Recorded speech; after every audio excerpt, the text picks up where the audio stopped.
Hello. I hope you've all had a great summer and are settling back well into the new school year. Today I want to talk to you about teamwork and the importance of helping each other. You've probably already been part of a team. Perhaps you've been part of a sports team, or like a football team, or been part of the school choir or a music group, or maybe you belong to a uniform organisation like the Cubs or the Brownies. If you've been part of a sports team or other team, you'll know that all the different people in the team have an equally important part to play. In a game like football, you know that you need attackers and defenders, and somebody needs to be the goalie.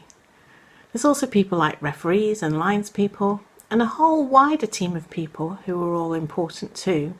Somebody who maintains the pitch, somebody who organises all the games, and that person who takes you to the games is very important too, as well as the person who makes sure that you turn up with all your kit and that it's clean. So a vast team goes behind the football game, and each one of them is equally important, because if one of them wasn't there to help out, the game just wouldn't be as successful. Over lockdown, you've probably been part of your family team. Maybe you've got involved in a project around your house and garden. Perhaps you've done some cooking and baking together. Perhaps you've even formed a family quiz team and quizzed against other friends and relatives over something like Zoom. Maybe you've taken on a project or looked after your neighbours. And perhaps you've done like we did at home, in that we've all gone out on a Thursday night and clapped for the NHS to show that we're all part of the team that is caring and looking out for each other. I've made a little film clip to show and demonstrate some teamwork that I filmed in my garden earlier. I hope you enjoy it.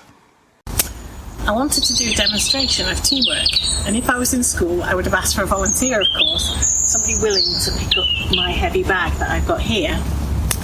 I've got a piece of cotton thread here, and I wanted to show that with one cotton thread, if I try to pick up this heavy bag, I don't know if you heard that snap, but one cotton thread just couldn't pick it up by itself.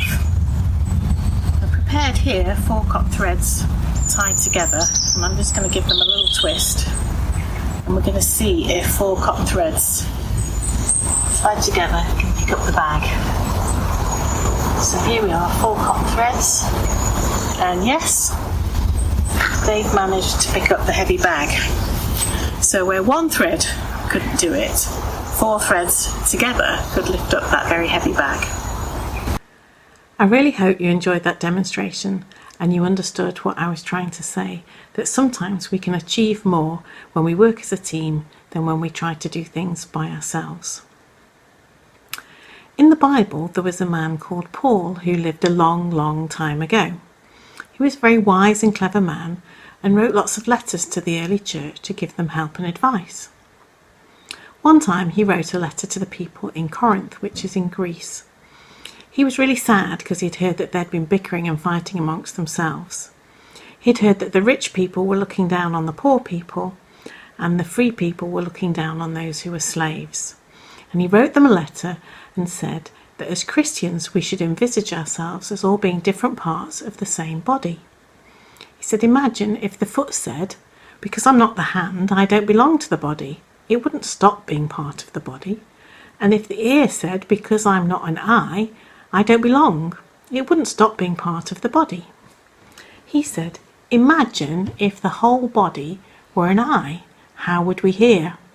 I think it reminds me of Mike from Monsters Inc. He said, if the whole body was an ear, how would we smell? He said all the parts of the body are equally important, and God made them and put them exactly where he wanted them to be. One part of the body couldn't say to the other part of the body that you don't belong. And in fact, some of the parts that we think of as weaker, that we can't really see, like the heart and the guts, are actually the most important of all. So he said, we're all part of Christ's body and we're all equally important. And we know that when one part of our body hurts, then the rest of the body is sad. And if one part of our body is honoured, then it makes us happy. So we should all think of each other as different parts of the same body and treat each other equally and respectfully. Jesus was part of a team. He chose 12 special friends, the disciples, to travel around with him, and they did everything and shared everything together. Some were older, some were younger, some were fishermen, one was a tax collector, some were impetuous and impulsive, and some were cautious. But together they achieved great things. They travelled round for 3 years, healed people, helped people, taught people, and did some amazing things.